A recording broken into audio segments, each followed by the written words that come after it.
मार दूंगा, आप आइए। तो महाप्रभु के आने के लिए ना पहले से ही ना अद्वैताचार्य क्या करते, शालिग्राम में तुलसी देते, तुलसी दल डालते और ये ना अप्रोच करते, महाप्रभु आप आइए भगवान, आप अवतरित होइए, है ना, आप समय है, कलयुग में उद्धार करने के लिए और कोई रास्ता नहीं, नहीं तो मैं सबको विनाश कर दूंगा।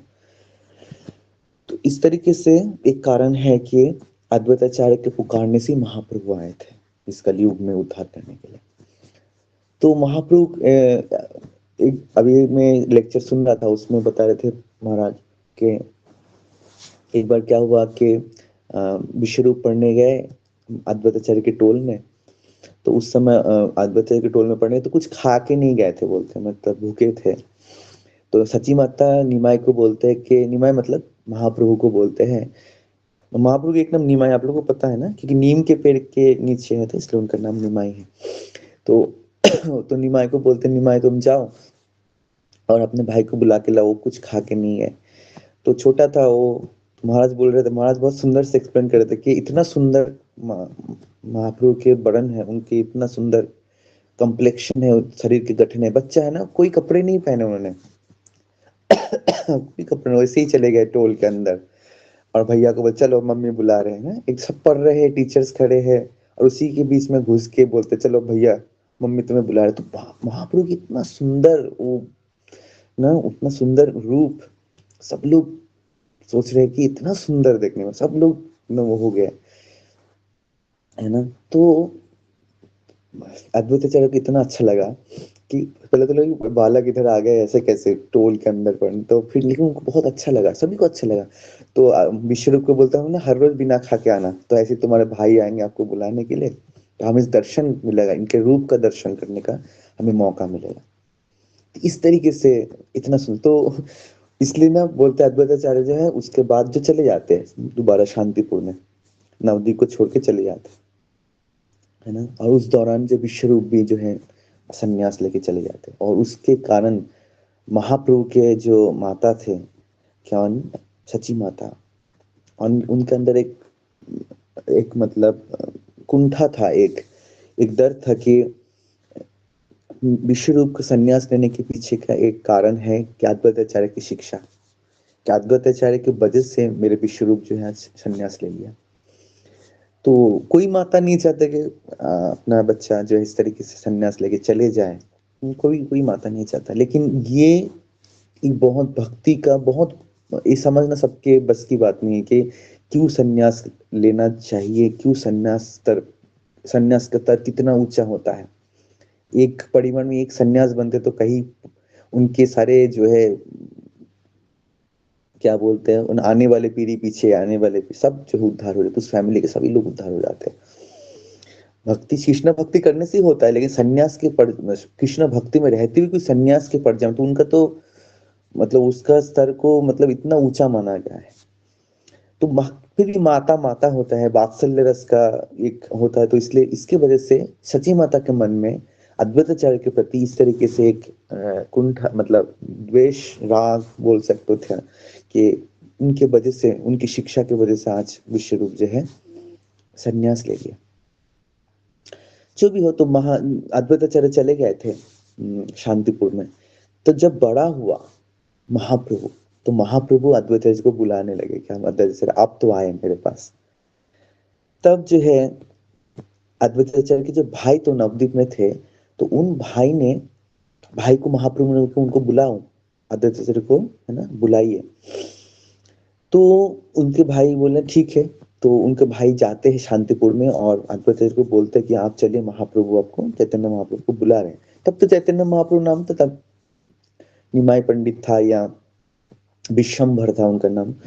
तो उस समय तो बोल रहे कि आपको बुला रहे हैं। तो बोलते मैं नहीं जाऊंगा आपसे मिलना चाहता है, मतलब मैं नहीं जाऊंगा, क्यों जाऊं मैं वो।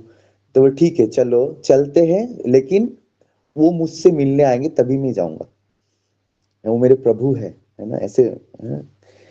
तो जब नवद्वीप में आते हैं अद्वैताचार्य अपने भाई के साथ, तो नंदनाचार्य के घर में जाते हैं। नंद बोले मैं इधर रुकूंगा, वो आएंगे मुझे लेने के लिए, मतलब चैतन्य महाप्रभु को, अपने भाई को बोले चैतन्य महाप्रभु को बुलाओ, वो आएंगे मुझे लेने के लिए।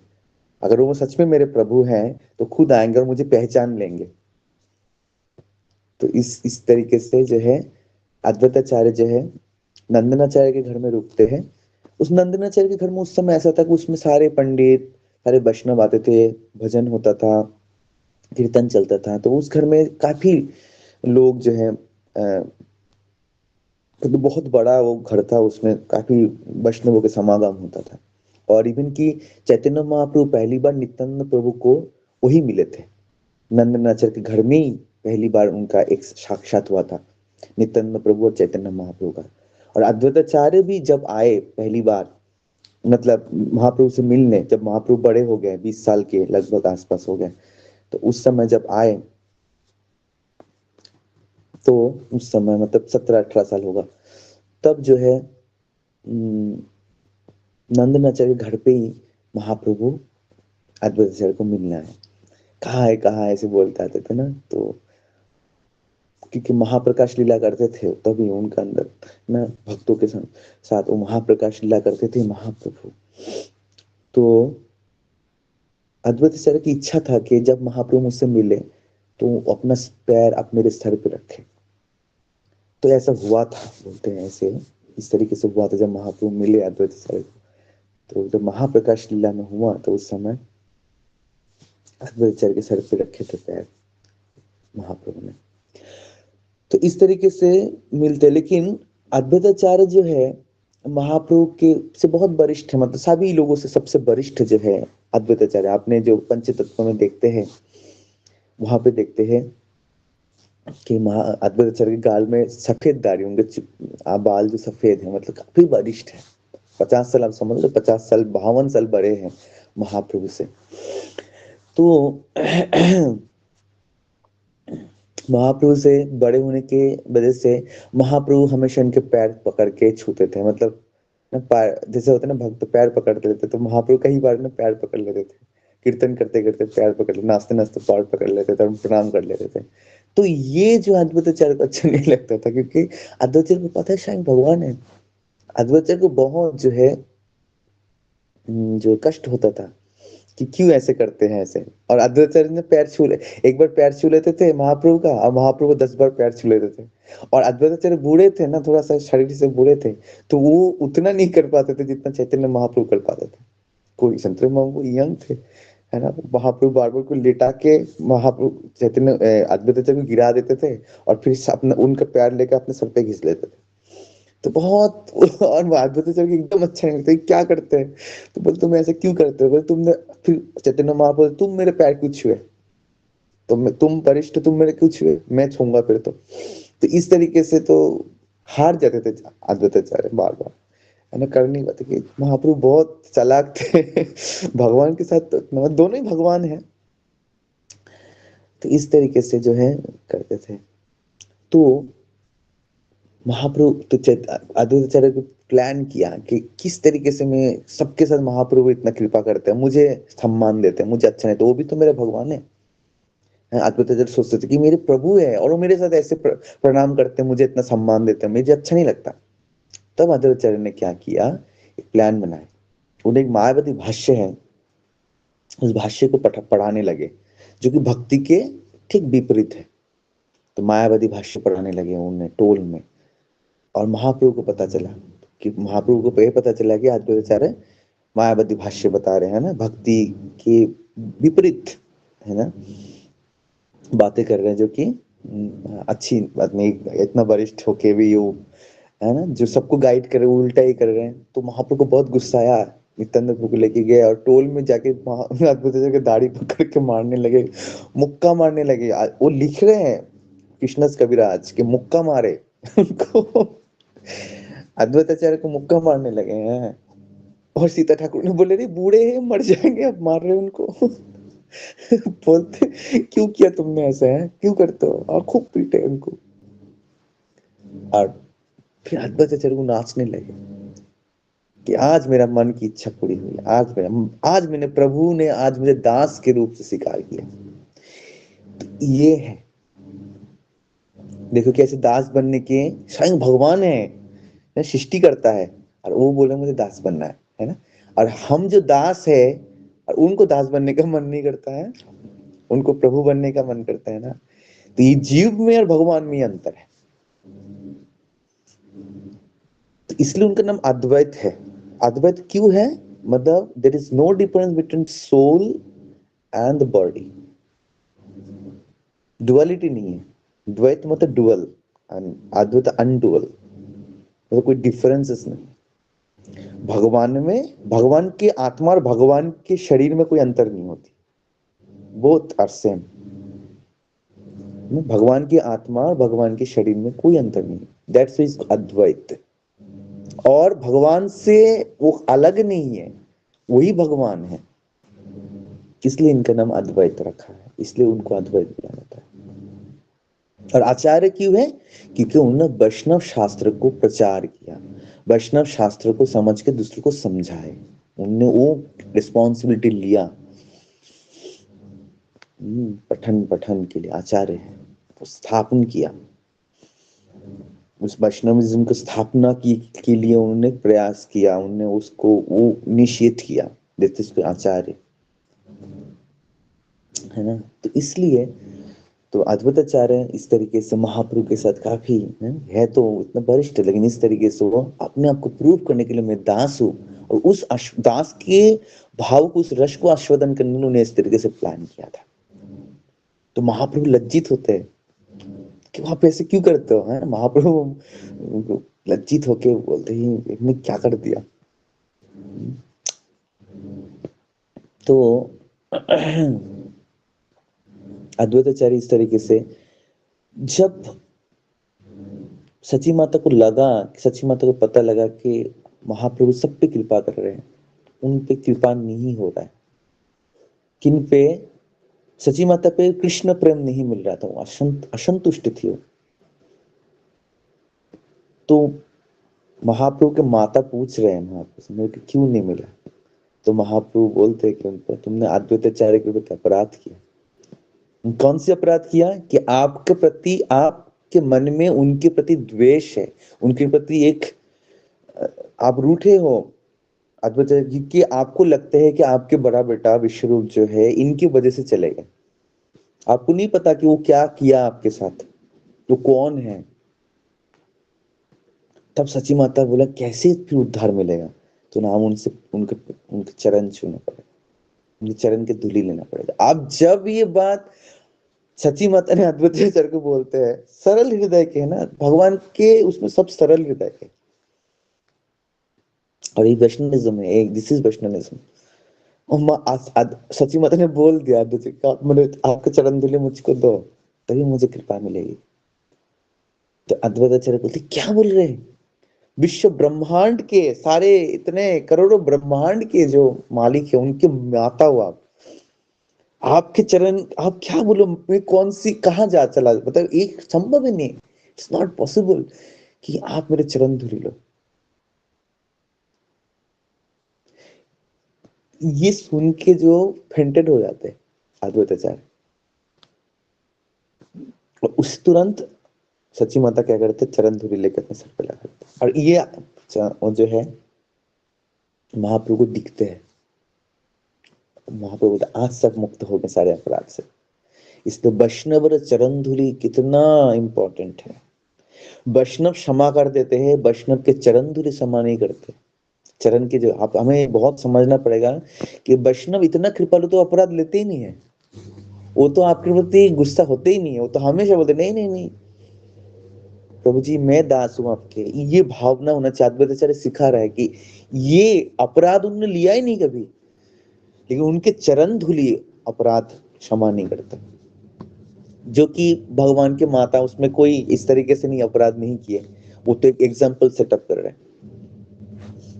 वो लीला के पार्ट है। वो हमें समझना पड़ेगा, हम वैष्णव के अपराध करते हैं तो वैष्णव हमें तो माफ कर देते हैं, लेकिन वैष्णव के चरण धूली नहीं माफ करते, वो खतरनाक है। इसलिए हमें वैष्णव के चरण धूली से भी क्षमा मांगना चाहिए। वैष्णव से क्षमा मांगने से चरण धूली क्षमा कर देते हैं। तो वैष्णव के चरण धूली लेना जरूरी है। तो इस तरीके से जो है महाप्रभु ने अपनी माता को बताया है कि आप किस तरीके से अपराध से मुक्त हो सकते हैं। तो महाप्रभु जी इस तरीके से, अभी तो 7:25 हो गया, 26, बहुत सारी लीला है महाप्रभु के साथ। अद्वैताचार्य ने जो है काफी लीला किया। एक बार जब सन्यास हो गया है महाप्रभु के, तो चैतन्य महाप्रभु को दोबारा बुला के लाए नित्यानंद प्रभु, है ना, झूठ बोल के। महाप्रभु भाव में रहते थे सन्यास के बाद, पूरा भाव में। महाप्रभु को रास्ता घुमा के दोबारा से नवद्वीप में लेकर आए नित्यानंद प्रभु, क्योंकि चाह ही नहीं रहते महाप्रभु चले। जब उड़ीसा जाने थे महाप्रभु को, वो बोले नहीं नहीं, फिर वृंदावन जाना था। और महाप्रभु को घुमा के नित्यानंद प्रभु फिर नवद्वीप में लाया। जब आए तो महाप्रभु तो भाव में है, तो नित्यानंद प्रभु बोले कहाँ आ गए हम, ये कौन सी नदी है? बोलता वृंदावन में हो। और ये नदी कौन सी? भाई यमुना। बोले हाँ यमुना है। और वो खुशी, महाप्रभु खुश हो गए। तो नाव आ रहे थे, तो अद्वैताचार्य जो है ना महाप्रभु और नित्यानंद प्रभु को रिसीव करने के आए। तो बोले अद्वैताचार्य वृंदावन में क्या कर रहे हैं, ये कहां से आ गए? महाप्रभु को नित्यानंद प्रभु ने बोले वृंदावन है, और नदी को यमुना बोला। और जब देख रहे तट में अद्वैताचार्य खड़े हैं, तो ये कहां से आ गया अद्वैताचार्य? वो डाउट हो गए, एक झूठ बोल रहे हैं। वो बहुत गाली देते हैं महाप्रभु, नित्यानंद को बहुत सुनाते हैं कि तुम जैसे पाखंडी मेरे साथ तुम मेरे को वो झूठ बोलते हो।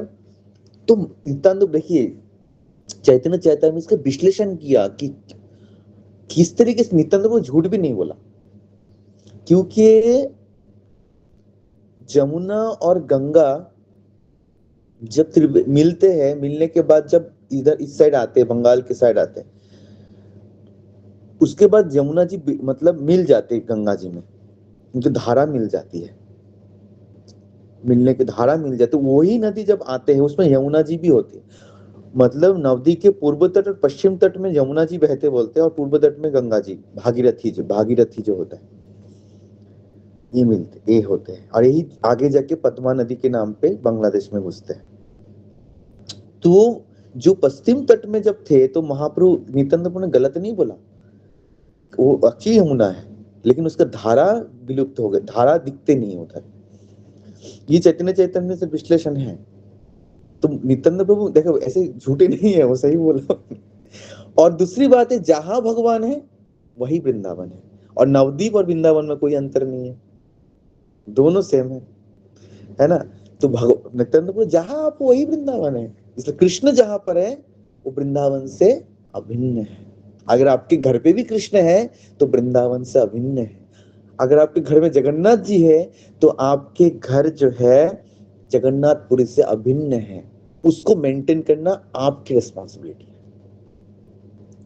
है, समझ रहे?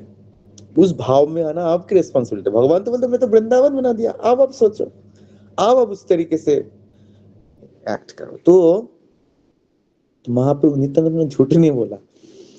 तो महाप्रभु के फिर लेके आते हैं अद्वैताचार्य महाप्रभु को, और महाप्रभु को इस तरीके से बोलते हैं, ट्रीट करते हैं कि वहां शालिग्राम का भी भोग लगा, 3 प्लेट बनाते, वहां 3 प्लेट का भोग लगाते हैं, एक शालिग्राम के लिए, एक नित्यानंद प्रभु के लिए, एक महाप्रभु के लिए।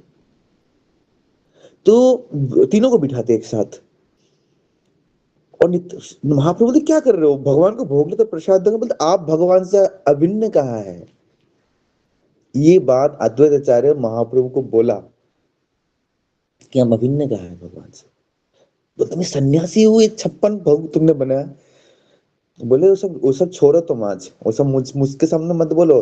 तुम पूरे दिन में जगन्नाथपुरी में पता नहीं कितनी बार भोग खाते हो, आज इधर आके नखरे दिखा रहे हो। देखिए क्या बोल रहे हैं अद्वैताचार्य महाप्रभु को, इनडायरेक्टली बोल रहे यू आर द जगन्नाथ, जेई गोरा शेई कृष्ण शेई जगन्नाथ। जो गोरा है वही कृष्ण है और वही जगन्नाथ है। वासुदेव घोष ने लिखा था ना, जय जय जगन्नाथ सचिर नंदन। तो जगन्नाथ और सचिका नंदन कोई डिफरेंट नहीं है। और अद्वैताचार्य कृष्णदास कविराज वो लिख रहे हैं, कितना बड़ा प्रूफ है बताइए। कि कभी कभी कोई डाउट होते हैं भक्तों को भी, तो इसमें डाउट ही नहीं होना चाहिए, वही कृष्ण वही जगन्नाथ वही महाप्रभु है। तो एक साथ तीनों को खिलाया, शालिग्राम को, तीनों को भोग लगाया, तीनों को ऊपर तुलसी मंजरी दिया।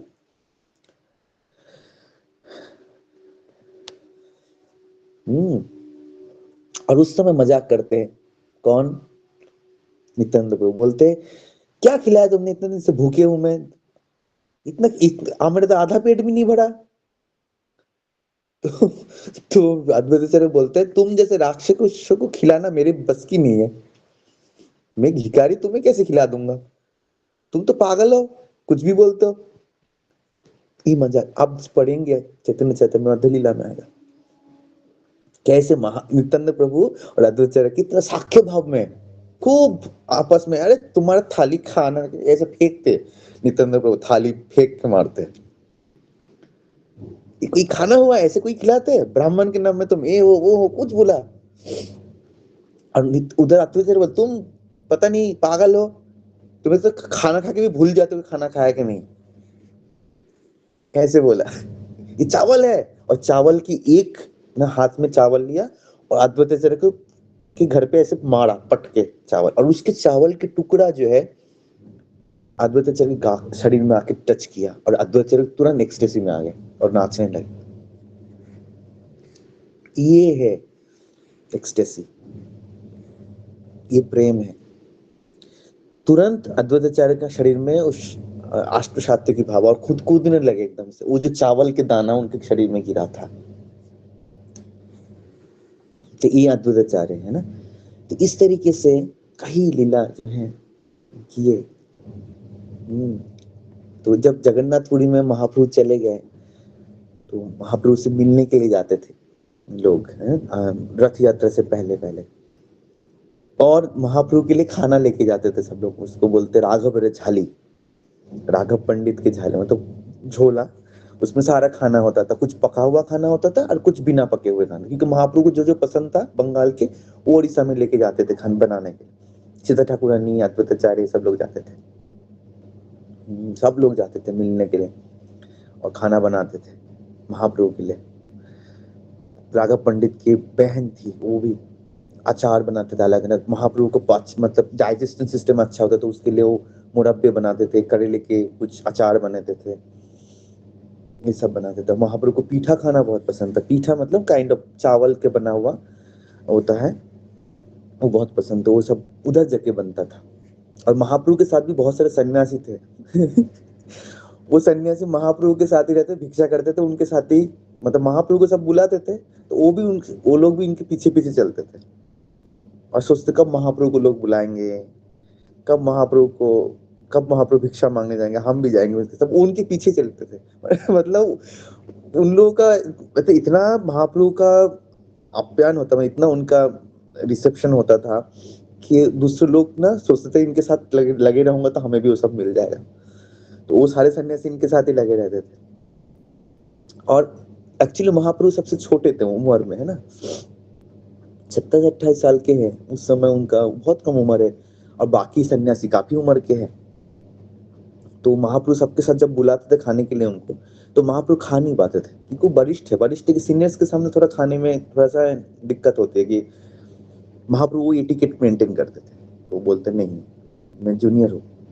तो ये अद्वैताचार्य को अच्छा नहीं लगता था, अद्वैताचार्य सोचते अरे यार बेचारे इतना मतलब उनके प्रभु है यार, वो खा नहीं पाते थे, तो उनको अलग से बुलाने का मन किया एक बार कि मैं आपको अलग से, तो वहां उधर जाके रूम लेते थे वो लोग अद्वैताचार्य लोग, तो वो उस रूम में रहते थे और महाप्रभु गंभीरा में रहते थे।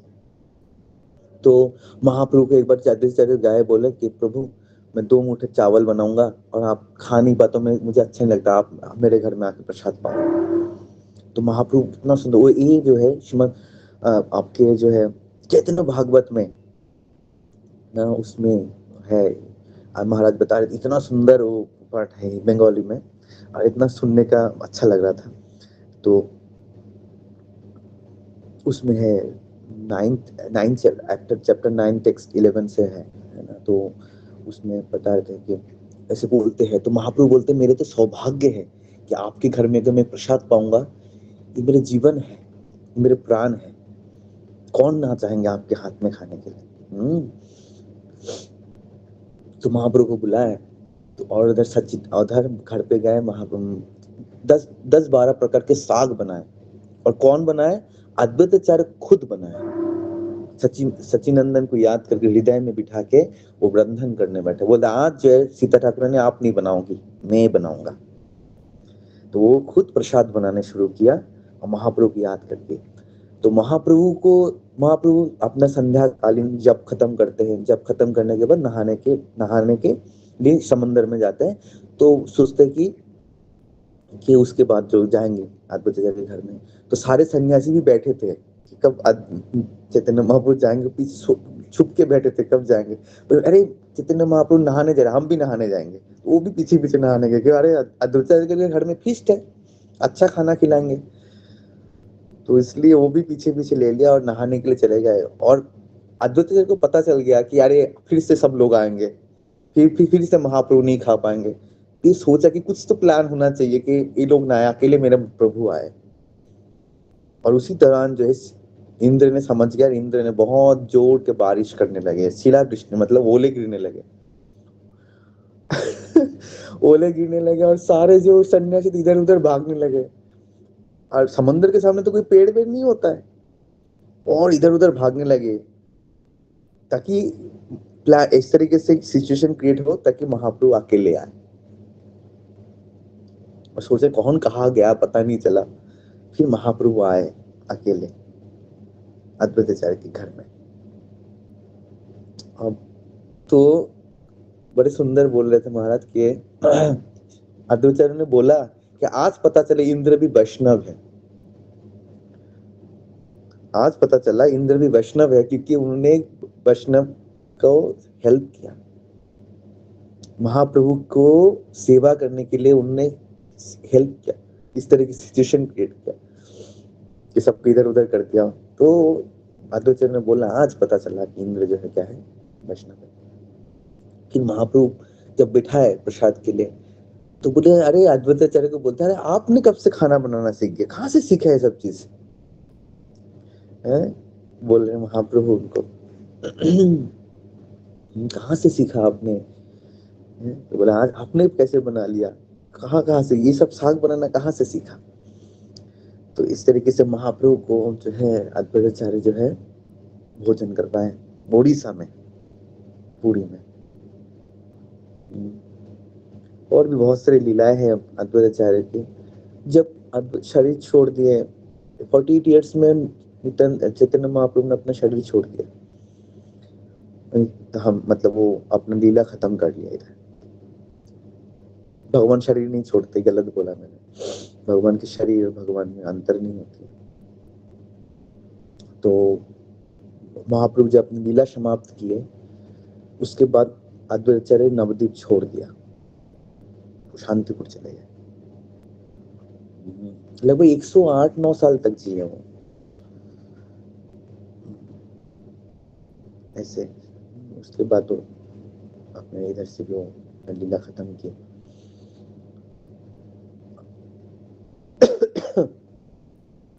महाप्रभु के सामने जब रूप गोस्वामी सनातन से पहली बार मिलना है तब अद्वैताचार्य थे वहां। और अद्वैताचार्य को दिखा के महाप्रभु ने उनसे आशीर्वाद लो, उनके आशीर्वाद के बिना उनका भी भक्त नहीं बन पाए। अब बताए स्वयं भगवान बोलो। रूप गोस्वामी सनातन गोस्वामी साकर मलिक और दाबिर खास थे उस समय नाम उनका, रूप गोस्वामी सनातन गोस्वामी। तो ये लोग उस समय जब महाप्रभु से मिलने आए पहली बार तो उनसे मिला है, अद्वैताचार्य से मिला है कि इनसे मिलो, इनके प्रणाम करो, इनको इनका आशीर्वाद लो। इनके आशीर्वाद के बिना सब कुछ असंभव है। इवन की आपके रघुनाथ दास गोस्वामी भी महाप्रभु से मिलने आए दोबारा। जब महाप्रभु संन्यास लेके दोबारा जब गांव आए थे, अद्वैताचार्य के घर में आए थे, अपने घर नहीं गए थे। सन्यासी को अपने घर जाना मना है। अद्वैताचार्य घर पे वो रुके थे, उसमें सच्ची माता भी आ जाती थी रसोई महाप्रभु के लिए खाना बना के। उस समय रघुनाथ दास गोस्वामी आके भी पूछते मुझे करना क्या चाहिए। तब चैतन्य महाप्रभु ने बोला था आप ऐसे मत छोड़ो घर। वो इंस्ट्रक्शन दे इस तरीके से आपको जांच छोड़ना ही है, आपको मेरे साथ ही रहना है, आना है मेरे पास, किस तरीके से करना है। वो उस समय उस वहां मीटिंग हुआ था अद्वैताचार्य के घर पे। तो बहुत इंपॉर्टेंट है। अभी शांतिपुर फेस्टिवल होता है, आप उनके घर में जाएंगे, वहां पे भगवान के अर्चे विग्रह है, मुझे नाम नहीं याद आ रहा है। तो अद्वैताचार्य के घर है, उस घर पे उनके जो डिसेंडेंट हो अभी भी उनके भगवान की पूजा करते हैं। तो अगर आप शांतिपुर फेस्टिवल होता है वहाँ पे, आप लोग जा सकते हैं। अभी चैतन्य, अभी आप लोगों को बहुत सारे लोग शायद जा रहे हैं, हाँ, नवद्वीप परिक्रमा में। कितने लोग जा रहे हैं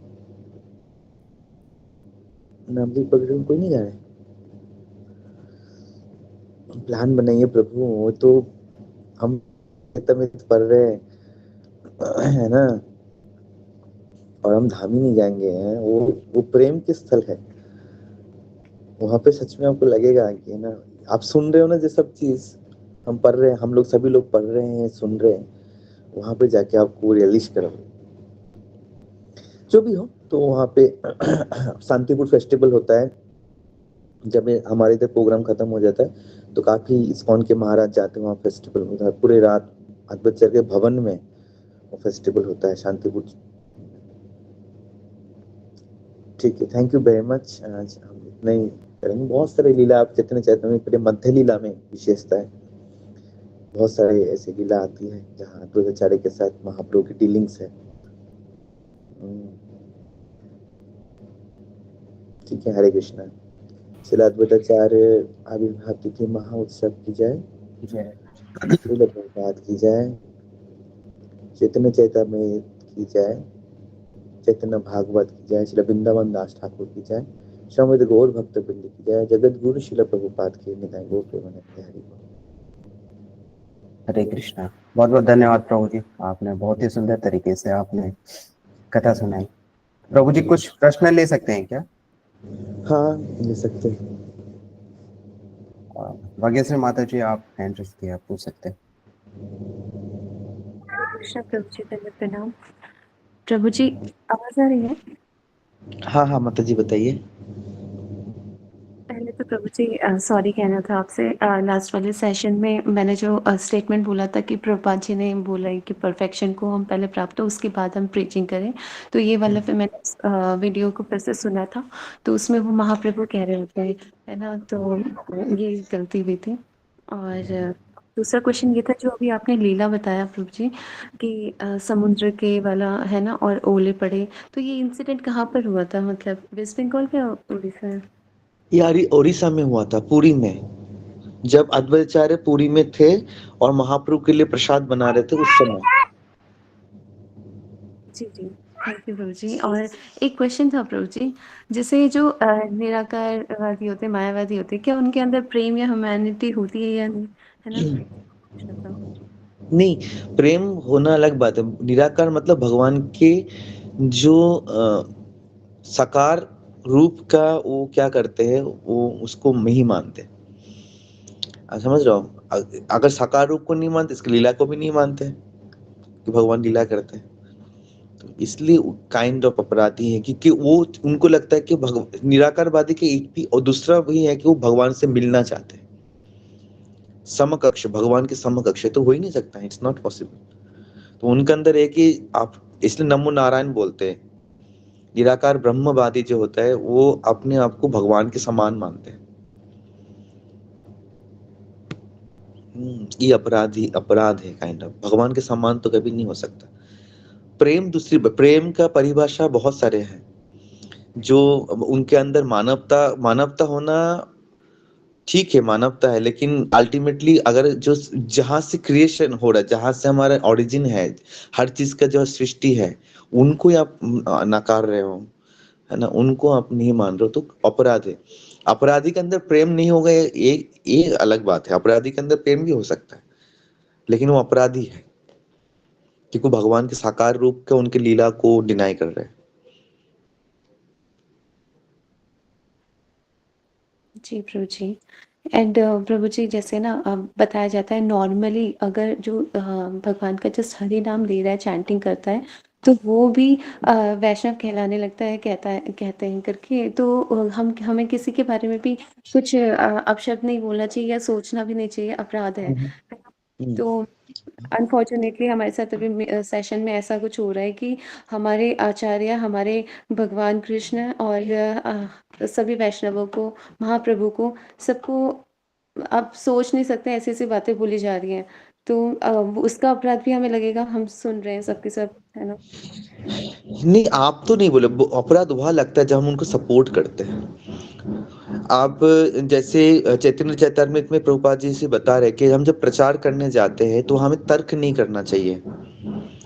हम उस जगह पे, क्योंकि हम तर्क करेंगे तो हम भी उसी मतलब तर्क करेंगे तो हमारा हो सकता है एग्रेसिव हो जाए, तो हमें वहां पे से मतलब मतलब उस स्थान को छोड़ देना चाहिए। तर्क नहीं करना चाहिए। तर्क वहां के करना चाहिए सामने वाले समझने वाले हैं, जहां पर लोग समझ रहे हो चीजों को, वहां पे तर्क तर्क दो प्रकार के कुतर्क होता है ना। कुतर्क मतलब जहां पर सामने वाला समझ ही लिया कि मैं आपकी नहीं सुनूंगा, आपको डिफीट करने के चांस है, जहां पे है ईगो सेटिस्फेक्शन की बात है, वहां पे लोग समझते नहीं है। जहां पर लोग इंफॉर्मेशन के बाद मतलब अपने ज्ञान को बढ़ाने के लिए डिबेट करते हैं, वहां पे हमें बताना चाहिए। ये आपको समझना पड़ेगा कौन लोग आपको सुन के अपने ज्ञान को बढ़ाना चाह रहे हैं, मतलब उनका फेथ को डेवलप करना चाह रहे हैं, और एक है जो ईगो सेटिस्फेक्शन के लिए आप वो फेथ डेवलप नहीं करना चाह रहे। फेथ को वो क्या कर रहा है, खड़ा अपना मतलब अपने में ही डटे रहना, अपनी जगह पे वो खड़े रहना चाह रहे हैं। तो वहां पे हमें इस अश्रद्धालु जो कि श्रद्धा नहीं है ना, उनको हमें नहीं करना चाहिए। और कोई बात जैसे कोई किसी के बारे में बोल रहे हैं अपने भगवान के बारे में, तो वहां पे हम भगवान से कृपा मांगे, भगवान मैं तो उसका विरोध इस तरीके से नहीं कर सकता, करना भी नहीं चाहिए, तो वहां से उनकी क्षमा करना, है ना। आप प्रहलाद महाराज को देखिए, जब उनके पिता भगवान के नाम में ऐसे बोलते, वो थोड़ी कुतर्क किया उन्होंने, उन्होंने बोला भगवान इनको क्षमा करना। हमें सीखना पड़ेगा ये सब चीज। हाँ, आचार्य क्या करते थे, आचार्य ऐसे किया। इवन कि जब रूप गोस्वामी के सॉरी जब जो याद नहीं आ रहा है इस पे। हाँ, कई जगह पे ऐसे भी हुआ कि स्थान छोड़ने का बहुत सारा ऐसे है कि जहाँ पर हम फेथ का बात आता है कि हाँ भगवान के विरुद्ध कोई बोल रहे हैं। कई उदाहरण ऐसे भी हैं जहाँ पे वो मतलब वो स्थान छोड़ना अच्छी बात है। ऐसे तो बोला जाता है कि सुनने से कि हमें मर जाना चाहिए, ऐसे बोलते हैं, तो ये नहीं करना है हमें। तो हम स्थान छोड़ दे और भगवान से कृपा मांगे कि सामने वाले को बुद्धि सुबुद्धि हो। और जहाँ पे तर्क दे सकते हैं वहां पे तर्क दे, जहां पर हो सकता है वो हमें उपस्थित बुद्धि होना चाहिए, कहाँ पर तर्क दे। और उसके लिए हमें काफी पढ़ाई भी होना चाहिए साथ में, मतलब आप शास्त्र का नॉलेज, आपको ऐसे नहीं कि आप कुछ भी बोल रहे हो उसको हराने के लिए कि नहीं ऐसा नहीं ऐसा, और पता चलो शास्त्र विरुद्ध आपने ही बोल दिया, तो वहां पे शास्त्र अध्ययन करके हमें बोलना चाहिए। ठीक है। जी, जी, प्रभु जी। थैंक यू सो मच प्रभु जी। हरे कृष्ण। सुनील प्रभु जी, आई थिंक ये साइबर ऑर्गेनाइजेशन करके ये आई थिंक फेक वाले ही हैं बताने मुझे। तो दुनिया भर के माताजी होंगे, कलयुग है ना। कलयुग में तो दुनिया भर, अब सत्ययुग द्वापर युग में राक्षस थे, तो कलयुग में नहीं हुआ क्या, भगवान ने वहां पे भी उनको नाश किया। हिरण्यकशिपु को मारे कि नहीं।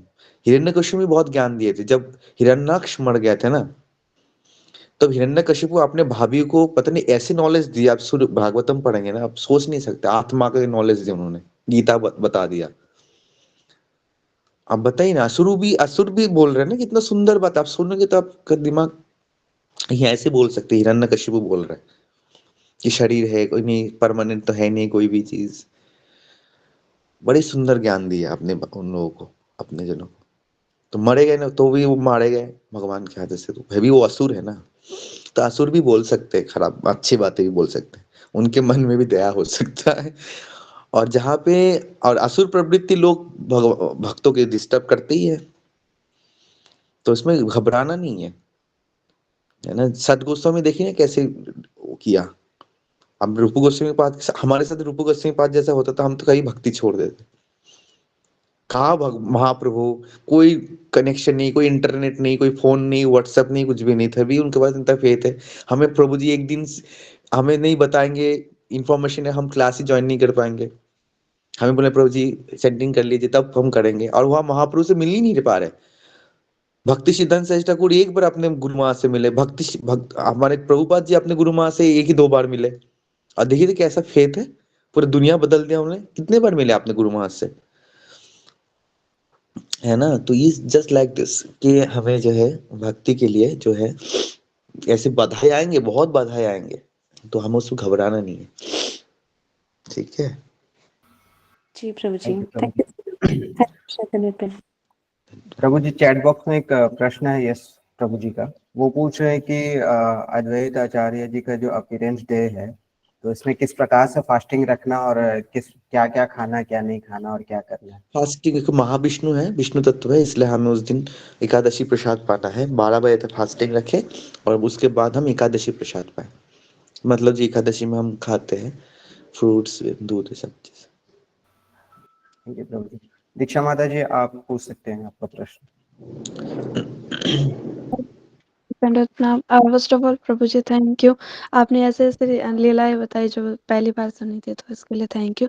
प्रभु जी, जैसे एक अंदर एक क्वेश्चन आया कि जैसे आज अद्वैताचार्य का अपीयरेंस डे है ना, जिनकी रिक्वेस्ट पे प्रभु है ना, महाप्रभु अपीयर हुए थे ना, एक वो भी है, तो उनको कैसे प्लीज करें है ना। अगर हम उनको प्लीज कर देते हैं तो हमारी भक्ति थोड़ी सी बढ़ जाएगी, तो उनको कैसे प्लीज करें, जैसे क्या क्या कर सकते हैं हम उनके लिए। जो गुरुदेव बताए वही करना चाहिए। ये एक्चुअली ये परंपरा है। आप देखेंगे परंपरा के से जो इन्फॉर्मेशन आता है उसको फॉलो करना चाहिए। प्लीज करने का मतलब गुरु को प्लीज करेंगे तो पीछे जितना परंपरा है कृष्ण तक प्लीज होंगे, कृष्ण से कर जितने परंपरा। तो गुरु महाराज हमें क्या बोलते, चैंटिंग करें, चैंट मोर, हियरिंग करें, रीडिंग करें।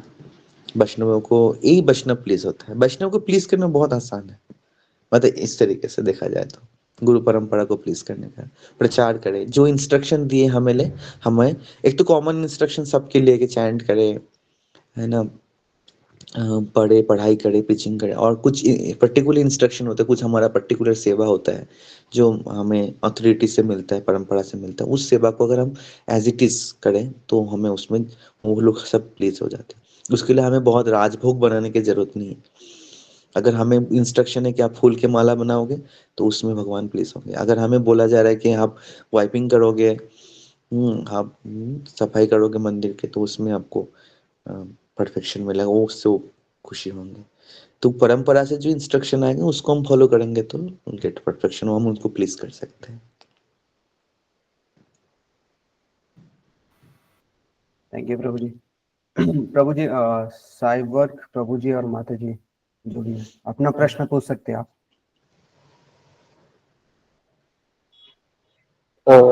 प्रभु जी, हरे कृष्णा। हरे कृष्ण। मेरा प्रश्न ये था कि हम यहाँ मतलब जो धरती लोग पे क्यों आए है हम यहाँ धरती लोग पे क्यों आए हैं प्रभु जी, मेरा ये क्वेश्चन। आप चाहते थे आने के लिए, इसलिए आए हैं। भगवान ने भेजा नहीं आपको। आप खुद, हम खुद जब चाहते हैं ना, एक्चुअली भगवान हमें ना इंडिविजुअली भोगने की इच्छा होता है। मतलब हम खुद भोगना चाहते हैं कि मैं हमें एंजॉयमेंट की टेंडेंसी है, एंजॉय करना चाह रहे थे अकेले भगवान को छोड़ के। तो उसके वजह से भगवान ने इस धरती में भेजा, और अलग अलग जितना भोग की इच्छा है बढ़ते जाएंगे और उतने बार हम जन्म लेंगे। ये आप हमारी इच्छा की वजह से, सब कुछ इच्छा की वजह से, डिजायर की वजह से।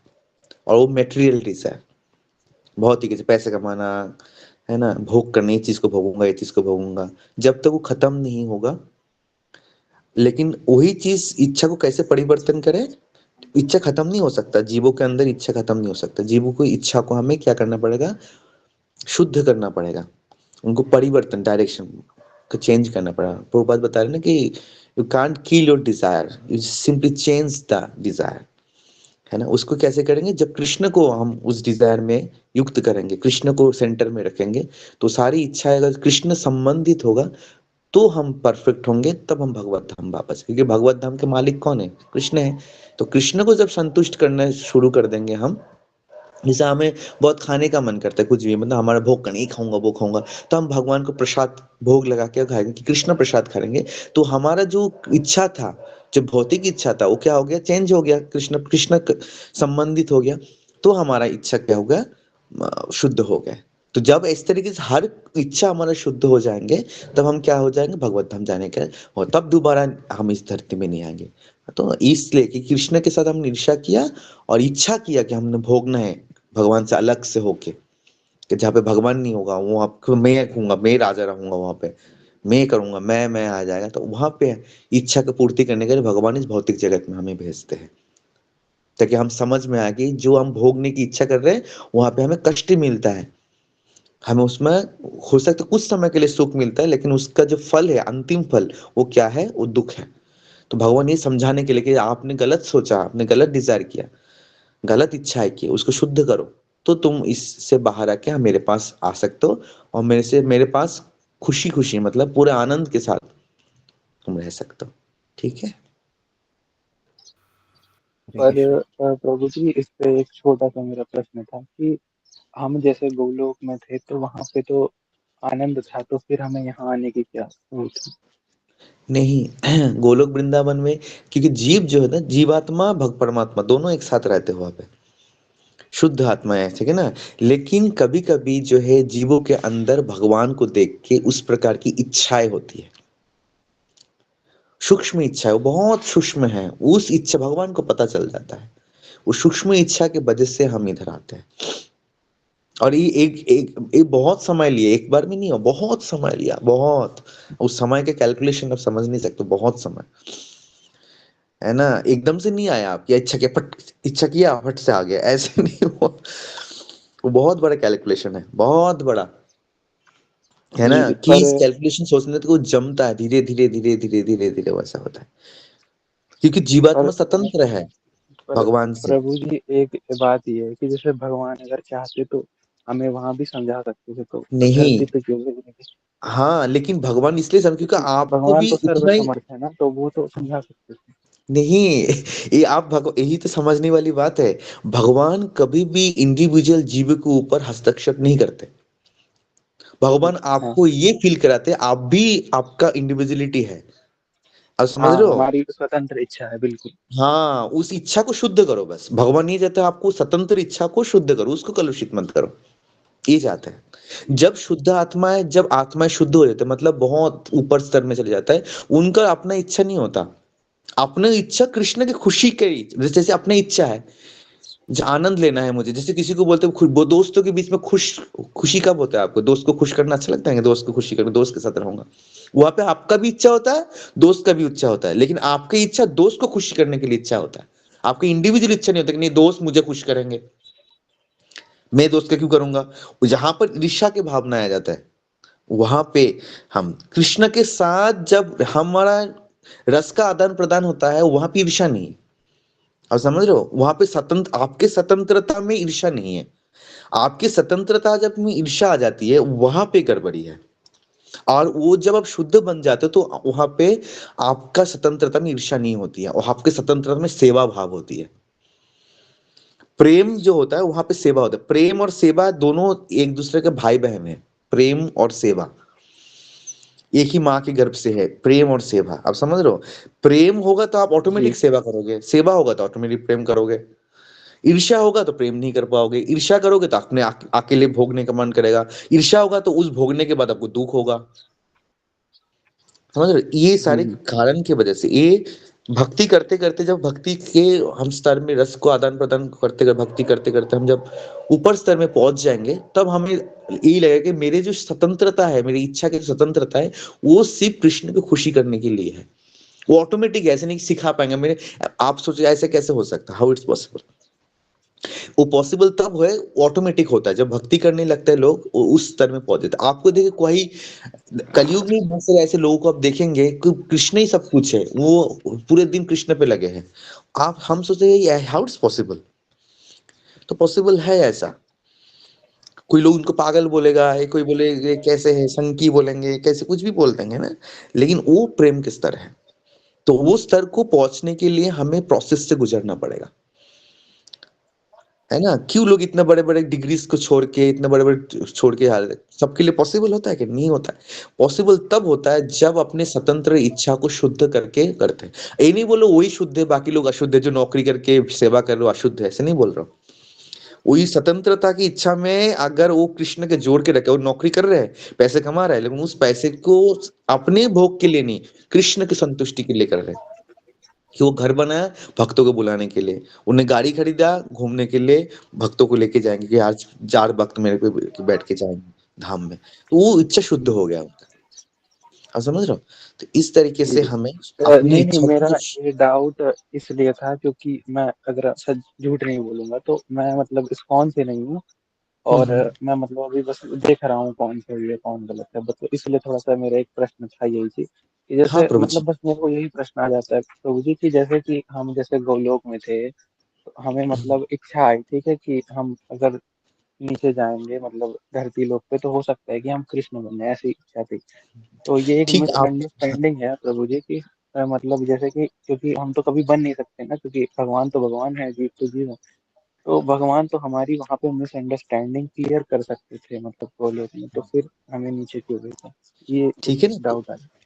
हाँ, तो इस स्वतंत्रता की वजह से भगवान इस तरह से हस्तक्षेप नहीं करते। तो आपको और भी डाउट है ना, एक क्लास में कंप्लीट नहीं होगा। आप ना इधर जो आपके प्रभु जी से आप जी बात करके उनसे डिटेल जी, में आप मुझे बात कोई करिए। मतलब उसमें कर दीजिए तो हाँ मैं थोड़ा सा डाउट पूछ सकूँ किसी से अगर हो सके हाँ तो। हाँ। उनको और भी डाउट होगा, आप पढ़ेंगे, किताबें पढ़ेंगे, शास्त्र पढ़ेंगे, सुनेंगे। डाउट आने बहुत अच्छी बात है। डाउट आ रहे में हम समझने की कोशिश करें, इसका मतलब ठीक है ना? तो आप उन प्रभु जी से, यह आपका नाम क्या है प्रभु जी? मेरा नाम राघव है प्रभु जी। राघव प्रभु। तो राघव प्रभु आप कहाँ से है? मैं मध्य प्रदेश से हूँ प्रभु। अच्छा, मध्य प्रदेश। आप इधर से जिससे भी जुड़े हैं उन प्रभु जी का कांटेक्ट नंबर आप लेके, कभी भी आपको डाउट है, जी देखिए डाउट होना अच्छी बात है, लेकिन डाउट मन में रखना लंबे समय वो भी अच्छी बात नहीं है। उससे क्या होता है ना, हमारा और डाउट खराब हो जाता है, मतलब हमारा फेथ खराब होता है। तो डाउट क्लियर कर लो जी धीरे धीरे, है ना? ठीक है। जी। ओके, हरे कृष्णा। तो मैं आज और नहीं कर पाऊंगा, 8 बज हरे गए हैं। ठीक, हरे थैंक यू। कृष्णा।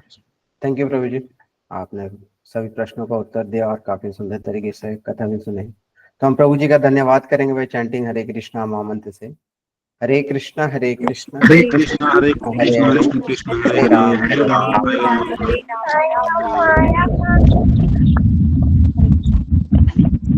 आप सभी भक्तों का बहुत बहुत धन्यवाद कि आप तो जाना इस तरह से मंगल आरती जपा प्रभुपाद लीला अमृत फिर भागवतम का भी श्रवण करते हैं। तो हम सभी भक्तों का भी धन्यवाद करेंगे बाय चैंटिंग हरे कृष्णा महामंत्र से। हरे कृष्णा कृष्ण कृष्ण हरे हरे, हरे राम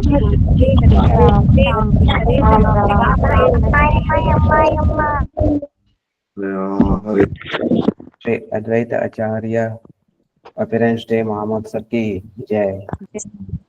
जगत गुरु श्रील प्रभुपाद की जय। संवेद गौर भक्त वृंद की जय। जय गौर प्रेमानंदे, हरि हरि बोल। हरे